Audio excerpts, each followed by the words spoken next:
너무 분통 터지는 게요. 왜 요새 자꾸 이런 일들이 벌어지는 걸까요? 김묘성 기자님. 네, 어제 새벽 광주에서 벌어진 사고 소식입니다. 듣고 나면요, 안타까우면서도 화가 치밀어 오르는 걸 확인하실 수 있을 겁니다. 아하. 먼저 사고 당시 영상이 준비됐는데요. 함께 확인해 보시죠. 네네.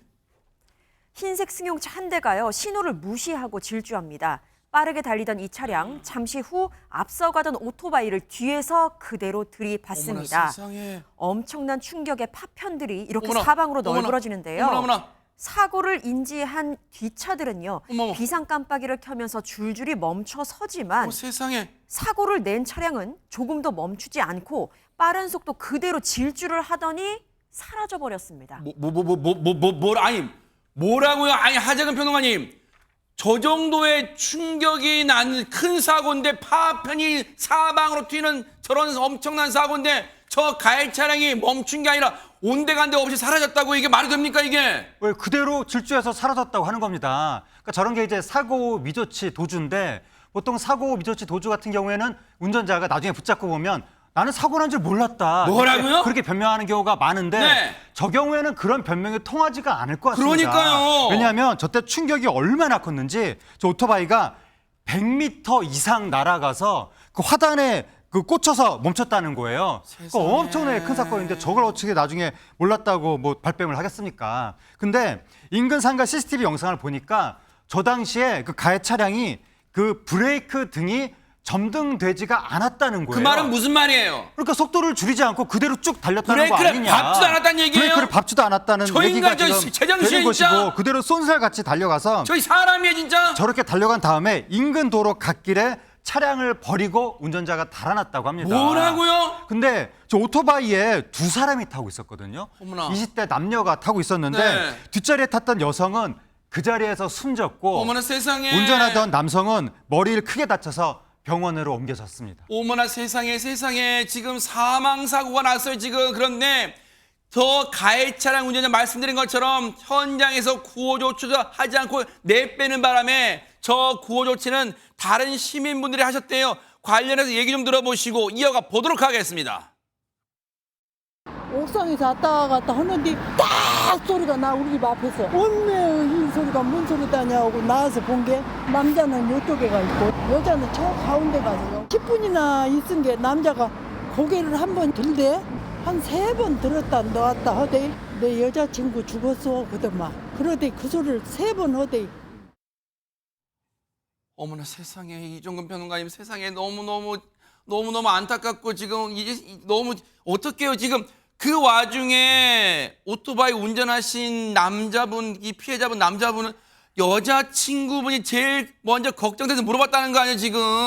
네, 사연을 듣고 보면 정말 가슴 아픈 이야기입니다.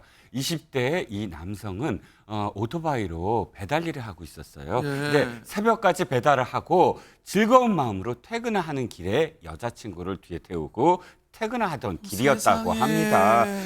쓰러져서 있으니까 이제 그 목격자들과 또 주변 주민들이 달려가서 어쨌든 자꾸 이렇게 부추기고 하면서 어머나. 사고를 수습하고 있는데 이 남성이 어머나 세상에 이 오토바이 보세요 이렇게 됐어요 세상에. 아이고 네네. 진짜. 이 남성이 고개를 자꾸 들라고 한 거예요. 그러니까 어떻게 다쳤는지 모르니까 이 주민들이 고개를 들지 말라고 계속 이렇게 그 안도를 시켰습니다. 네. 그런데 이 오토바이 운전자 제일 먼저 하는 말이 계속 고개를 들고서 제 여자친구는 어머나. 죽었어요. 어머나. 어떻게 됐나요? 어머나. 하고 계속 물어봤다는 거죠. 세상에. 이런 상황에서 어떤 사람이 사실을 이야기하겠습니까? 대답을 못 해줬고요. 어머나. 또 이 남성의 동료에 따르면 사고 이후로 전화를 계속 하면서 울먹이면서 여자친구가 위독한 상태다라고 계속 울었다는 겁니다. 어머나. 즉 아마도 여자친구의 죽음을 알리지 않고 그냥 아프다라고만 알려준 것 같습니다. 어머 세상에. 아니 근데 하재근 평론가님 보세요. 지금 저 상황에서 저 충격에 앞서 말씀해 주신 것처럼 오토바이가 이 사고를 당한 오토바이가 100m까지 날아갈 정도의 엄청난 충격이었어요. 그러면 이 사고 당시 피해를 당한 운전자 남자분도 자신의 상태가 부상 정도가 심각했을 거 아니에요. 근데 그 상황에도 하재근 평론가님 자기의 건강 정말 온몸에 극심한 고통일 텐데 자기의 고통을 아랑곳하지 않고 여자친구를 먼저 걱정했다는 게 너무 듣는 저희가 억장이 무너지고 너무 가슴이 먹먹해진다 진짜. 그러니까요. 제가 저 20대 남성 오토바이 운전자도 지금 열심히 일을 하고 저 세상에. 오토바이가 자신의 저게 무슨 레저 수단 이런 게 아니라 생계 도구인 거잖아요. 그러니까요, 세상에. 저 오토바이를 활용해서 낮에 일을 하고 퇴근하는 길에 저렇게 사고를 당한 건데 세상에. 저렇게 엄청난 충격파가 미쳐질 사고를 당하고 나서 본인도 진짜 엄청난 고통을 느꼈을 텐데 그 순간에 정신 차리고 제일 먼저 한 얘기가 내 여자친구 어떻게 세상에, 됐나요? 어떡해요, 그거부터 진짜로. 물어봤다는 것이 너무나 마음을 안타깝게 하는데 저 진짜 무고한 20대 남녀 1명 부상 1명은 사망 이렇게 만들어 놓고 브레이크 등이 점등되지도 않을 정도로 그러니까 브레이크를 밟지도 않은 것으로 추정이 되는데 저 운전자, 저 가해자 정말 엄격 이 확실하게 처벌을 받아야 할 것 같습니다. 저 가해 차량 운전자 진짜요 지금 제가 알고 있는 욕을 다 쏟아내고 싶어 방송이라 차마 말 못하는데 저거 사람입니까? 저거 사람이에요 진짜. 이고은 변호사님 저 몹쓸 인간 아무리 현장에서 차량을 버리고 도주했지만 지금 잡았겠죠?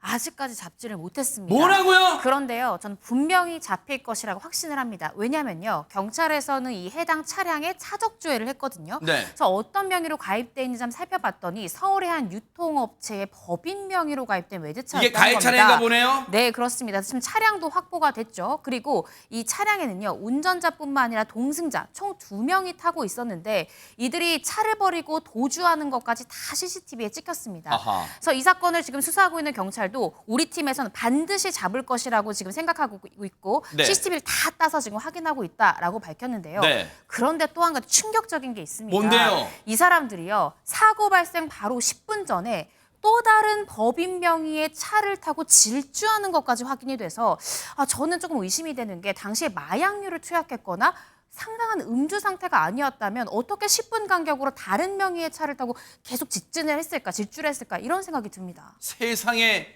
이것들이 인간입니까? 이것들이 사람이에요 진짜? 진짜 사람 다음에 무슨 XX를 붙이고 싶은 마음에 진짜 이거 사람이에요. 근데 보세요 손정희 변호사님 왜 서울 법인 차량이 광주 광역시에서 지금 저런 무모한 질주를 하다가 사고를 낸 거예요? 그게 이제 수사의 대상이 돼야 될 것 같습니다. 일단 서울 차량이 광주에까지 와서 인명사고를 야기했고 소위 말하는 뺑소니로 도주한 사건인데요. 일단 법인 차량이기 때문에 실제 소유자 그리고 실제 운행자를 구체적으로 파악하는 게 굉장히 중요합니다. 네. 일단 경찰에서 확인한 바로는 보험 가입자의 지인이 이 차량을 운행했던 것까지는 확인이 됐다라고 하고 이 지인의 소재를 파악해서 빨리 이제 신변을 확보하는 것이 가장 중요하지 않을까 생각이 드는데요. 말씀하신 대로 CCTV에 동선만 추적하더라도 이 사람들 어디에 와서 어떤 상태로 차량에 탑승했고 내렸는지 조만간 특정될 것으로 보입니다. 네. 일단 사고 운전자는 신속하게 압축할 예정이라고 밝히고 있습니다. 지금 저 정말 어처구니 없고 분노가 치미는 저 사고가 난 지 벌써 지금 시간만 따져봐도 수십 시간이 흘렀어요. 손정혜 변호사님 저 인간들 반드시 잡을 거라고 믿는데 저 인간들이 지금 상황에서 무슨 마약도 음성 나오고 만약에 뭐 음주도 음성 나오면 처벌수가 약해지는 거예요. 어떻게 되는 겁니까 저 인간들? 지금 적용되는 범죄만 특가법상 도주치사죄고요. 법정형은 무기징역 5년 이상의 유기징역형으로 굉장히 엄중하게 다스리는 죄이죠. 나아가서는 음주라든가 마약으로 취한 상태에서 운전대를 잡은 사실이 확인이 된다라고 한다면 이 위험운전치사죄도 적용될 수 있고요. 현재 이 사건 발생 이후 수십 시간이 지난 상태이기 때문에 음주 측정을 하더라도 체열로 파악이 안 될 가능성이 있습니다. 아하. 다만 우리가 김호중 씨 사건에서도 보시면 아시겠지만 여러 가지 CCTV 블랙박스 주변 진술인들의 어떤 증거 또는 어떤 식당에 술을 먹은 모습 이런 것들을 모두 다 퍼즐을 맞춘다면 또 술에 취한 상태에서 또는 마약에 취한 상태에서 라는 것을 입증해 나갈 수도 있기 때문에 현재 경찰에서는 어떤 상태에서 이렇게 과속을 통해서 사람을 들이받고 도망간 것인지 이 부분을 추적하고 있는 상황입니다. 이 인간 같지도 않은 인간들아 지금 어디선가 분명 방송을 보고 있을 거라고 저는 생각합니다. 왜?